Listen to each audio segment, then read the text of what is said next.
Hello guys! Welcome to my YouTube channel. Ngayon ay tuturuan ko kayo kung paano mag-download ng GCash. Una, pindutin lang ang ating Play Store application. Then, ayan, kapag nandito na tayo sa ating Play Store, makikita nyo sa baba yung nakasulat na search, which is na ito siya sa baba, ito. Pindutin nyo lang yung search na nasa baba. Ayan, then kapag napindot nyo na, may makikita kayong search tab sa taas, ito. Gagawin nyo lang kapag nakita nyo na yan, pindutin nyo lang yan.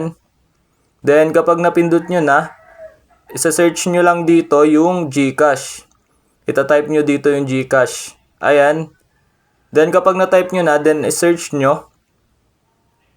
Kapag na-type nyo na yung GCash. Then ayan, kapag na-search nyo, lalabas na dito yung GCash. Na ito siya. Gagawin nyo lang kapag nakita nyo na, pindutin nyo lang itong GCash.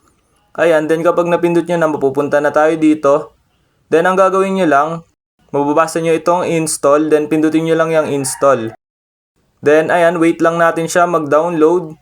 Wait natin siyang mag 100%. Ayan. Then kapag nag 100% na, automatic na mag-i-install na siya. Then ayan, install na siya.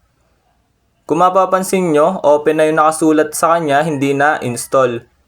Ibig sabihin, na-download na natin ang GCash app. Ayun, ganun lang na mga dali mag-download ng GCash dito sa Google Play Store. Ayan, sundan nyo lang step by step.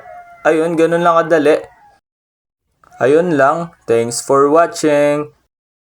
Subscribe me for more videos like this. Thank you.